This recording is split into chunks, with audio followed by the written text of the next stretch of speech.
So, you guys really want to know what went down with Party City, huh? Yeah, seems like everybody's asking about it. We got a ton requests to do a deep dive. And you sent us some pretty interesting articles to dig into. Definitely. Let's take a look at those and see what's going on. Yeah, for sure. It feels like just the other day we were all grabbing our balloons and, Yeah. those iconic aisles. Hmm? But now, not so much. Things have definitely changed. What happened? Well, the company's facing some pretty serious challenges now. Yeah. It's really interesting. Yeah. Party City's story is kind of like a mini version of what's been going on with Okay. like the whole retail industry. Oh, You interesting. can see how they dealt with these huge changes in, like how people shop Right. and the rise of, buying stuff online. Oh, yeah, for sure. And then also some pretty risky financial moves. Okay. Sounds like a recipe for Yeah. disaster. Well, it's definitely been a wild ride for them. So let's rewind. Let's go back to when things were good. Back in the day. Yeah, back when the confetti was like really flying high. Yeah. Back in 2018, they hit record sales. Over 800 stores all over the country. Wow. They were getting close to that goal, the founder's dream of hitting 1,000 stores. 1,000. Yeah. Wow, that's ambitious. It was, and things seemed good, Mm-hmm. but then kind of took a turn. Yeah, things started going downhill. Yeah, what happened? So this is where we get to these things called goodwill impairment charges. Goodwill. Yeah, it might sound a bit, Like the store. no. It's a financial term. Stay with me. Okay, sorry. Basically, what it means is Party City was saying basically that their brand, Okay. and all their assets, they lost like a big chunk of their value. Oh, that's not good. Not good at all. It's like, imagine you've got these decorations, Right. You used to love them. They were like the best. Mm-hmm. Now they're just sitting in your attic gathering dust. Nobody wants them anymore.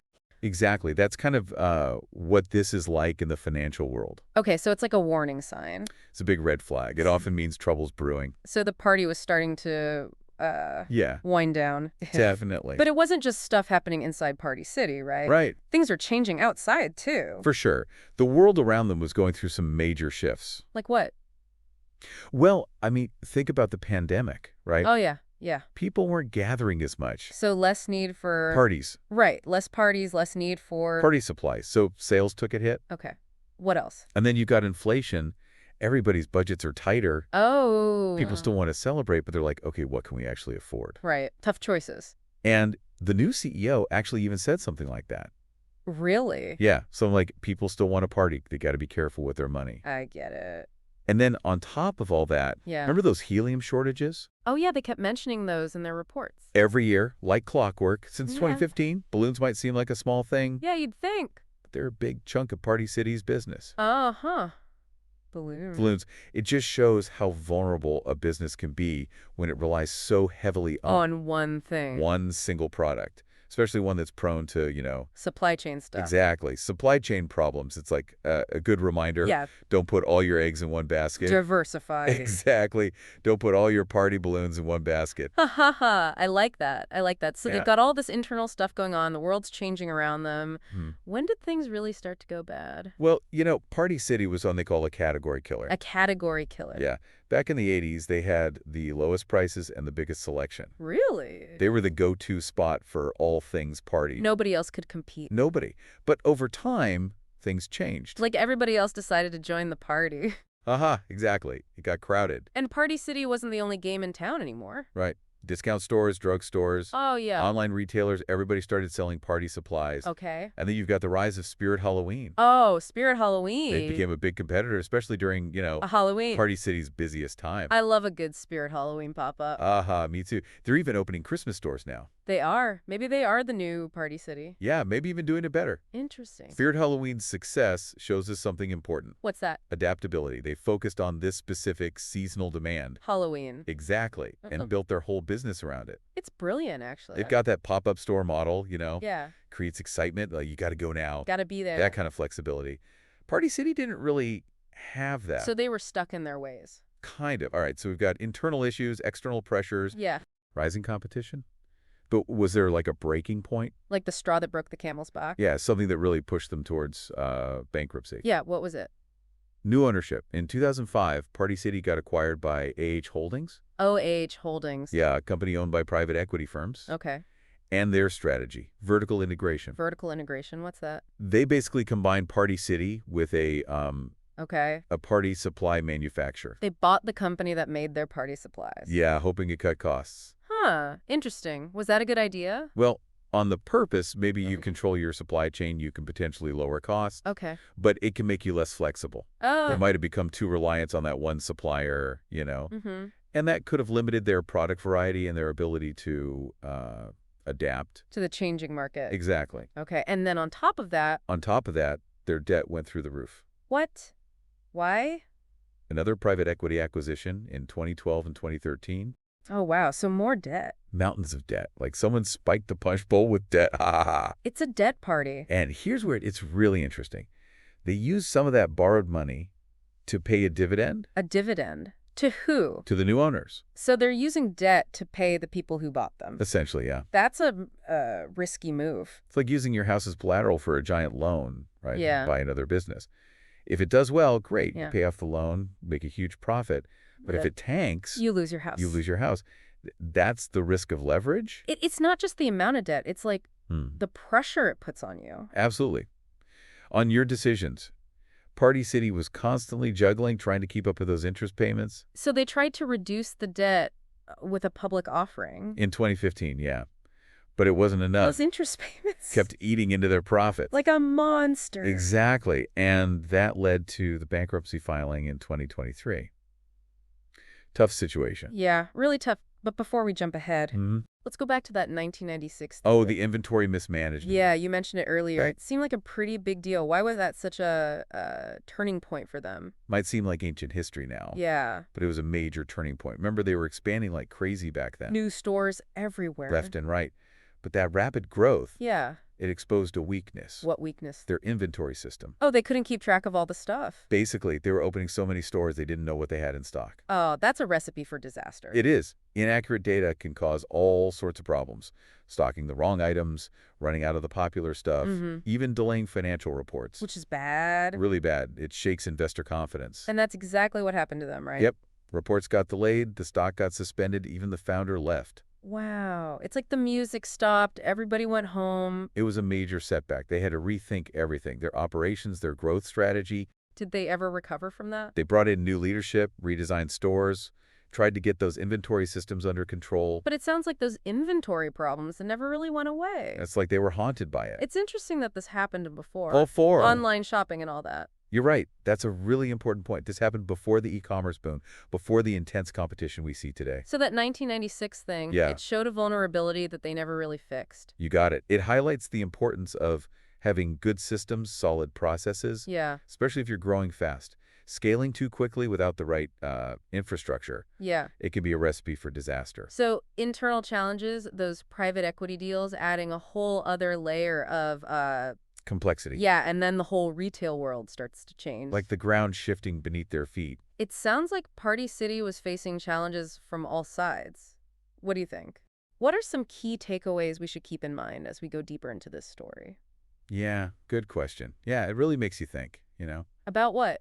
about how businesses have to find this balance Okay. between managing their money, adapting to change, Mm-hmm. and staying true to, what they are. Yeah. Party City, they were dealing with all this internal pressure Yeah. even before the competition really got fierce. It's like they were trying to Yeah, keep the party going while the floor is like crumbling beneath them. yeah, good analogy. That inventory mess, then all that debt From those private equity deals. piling on. Mm-hmm.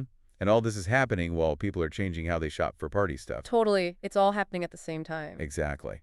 And that brings us to, Online shopping. online retail, the big one. Think about how you buy party supplies now. Yeah, You probably do it online, right? most likely, yeah. That shift to e-commerce was huge. Huge. And Party City was slow to adapt. They were so focused on their stores, Right. they kind of missed this whole other party happening online. It's so much easier to shop online. It is. You can browse on your couch, compare Yeah. prices, Uh-huh. have everything delivered right to your door. Yeah, no brainer. And online retailers, they've got this huge advantage. What's that? Variety. They're not limited by, Shelf space. exactly. They can offer way more stuff, Right. cater to all sorts of different tastes, themes, Makes sense. and they can use all that data, Mm-hmm. to personalize recommendations. So you see what you actually want to see. Yeah.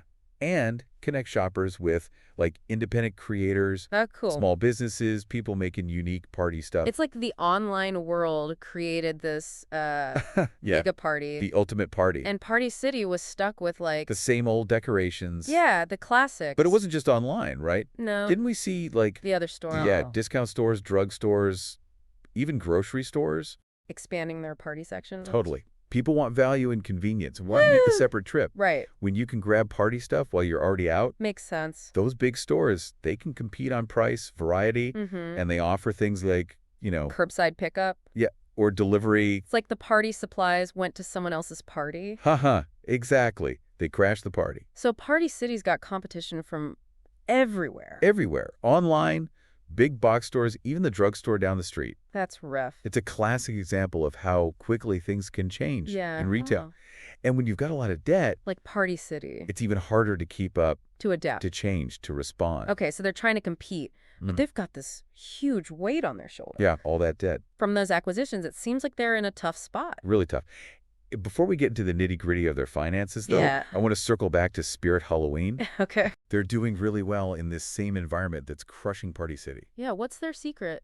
It shows the power of specialization and adaptation. Okay. They focused on Halloween One thing. and built a strong brand around it. It's like they knew that Yeah. sometimes the best parties are the short ones. I like They that. created this excitement. Like, Yeah. you got to be there. You don't want to miss out. FOMO. Yeah, fear is missing Yeah, out. they've made it an experience. It's true. You go to Spirit Halloween, it's like Yeah. you're entering a different world. It's not just about the products. Yeah. It's the atmosphere, the vibe. And they've nailed it. Totally. And now they're doing Christmas too. So they're taking that same model. Applying it to other holidays. That's smart. It is. They capitalize on those peak shopping times. Yeah. Without having to be open all year. Saves them money. Exactly. It keeps them flexible. Well, they can adapt faster. To trends, to changes. They've got more options with store locations, staffing, all that. Okay, so we've seen all this pressure on Party City online, the big stores, then Spirit Halloween coming in with a totally different approach. A whole new party landscape. Yeah, totally different. But how did all of this affect their bottom line? Yeah, good question. How did it hit their wallet? Yeah, like what were the actual financial consequences of all these challenges? Well, as competition got tougher and their debt piled up, Party City started making less money, Less profit. right? Their margins shrunk, sales went down. Oh, no. And the pressure to keep up with those debt payments, Yeah. it just kept building. It's like that slow leak in the balloon. Yeah. It was going to deflate eventually. Sooner or later. But they tried to fix things, right? They did. What did they do? They cut costs, tried to streamline things, Okay. even looked at partnering with other companies. Remember that public offering back in Yeah. 2015? Yeah. They were hoping to use that money to pay down some debt, Right. but it wasn't enough. Like trying to plug the holes. While the gloom still inflated. And eventually Go on. bankruptcy in 2023. It was all those factors coming together, Yeah. the debt, the changing retail world, all the competition, and maybe they just didn't change fast enough. To keep up with what people wanted. Right. It's a complex story. It is. Before we get into what happened after bankruptcy, Yeah. what are your thoughts? What stands out to you from this part of the story? What are the lessons we can learn from Party City's experience? Yeah, it really makes you think about those brands you think will always be around. The ones that seem like part of the furniture, Totally. They're not invincible. Nothing is forever in the business world. They have to change with the times. And sometimes that means making some pretty tough decisions. It's true. You know what really strikes me? What's that? It's the human side of all this. Oh, yeah. We're talking about a company, Right. but there are people behind all those numbers. Real people, yeah. Employees, suppliers, the customers who loved Party City. Absolutely. Their lives are affected by these decisions. It's easy to forget that sometimes. Yeah, we get caught up in the business side of things. But these events have real consequences. For sure. So let's talk about what happened after that bankruptcy filing. In 2023. What happened next? Well, bankruptcy isn't always the end. Okay. It could be a chance to Hit the reset button. kind of restructure, get rid of some debt, try to come back stronger. Did Party City do that? They did. They closed some stores, renegotiated with creditors, Okay. and they actually managed to exit bankruptcy When? early 2024. So they got a second chance. You could say that, yeah. A fresh start. But the challenges are still there. What do you mean? I mean, they're still in a tough market. Yeah. People still want value, convenience. They want something unique. And Party City has to figure out how to stand out. In a crowded room? They need to recapture that magic, What do you mean? That feeling of fun, excitement. The party spirit. Exactly. Maybe they need some exclusive products. Things you can't find anywhere else. Yeah, or create more immersive experiences. Make those stores more exciting. Right. Gives people a reason to choose Party City. Over all the other options. And they can't ignore online shopping anymore. They gotta embrace it. So what do they think? Can they turn things around? Is this the last hurrah for Party City? Or is there more to the story? What stands out to you in all of this? I think it's hard to say if they can make a comeback. It really depends. On a lot of things. Their ability to innovate, to adapt, to understand what people want, and to manage their money wisely. to not repeat the same mistake. Exactly. It's a reminder that the business world is constantly evolving. You got to keep up. Or get left behind. Even companies we think will always be there. They can face unexpected challenges. It happens. It's fascinating to me, though, What is? to think about whether there's room for, like, a new Party City. A reinvented Party City? Yeah, one that's online offers something truly unique. A party experience you can't get anywhere else. Do you think that's possible?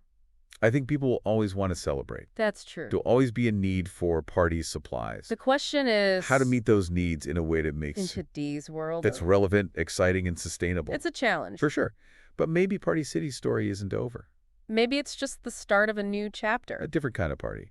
Thanks for joining us on this deep dive into the world of Party City. It's been a wild ride. We hope you learned something about the ups and downs of business. And maybe got some inspiration for your own ventures. Until next time, keep the party going. As always, subscribe to our channel, like this video, and comment below. Yeah, leave us your thoughts. Let us know what you think. And don't forget to check out the links in the description. You might find some useful stuff there. We'll see you in the next episode. Bye-bye. Bye.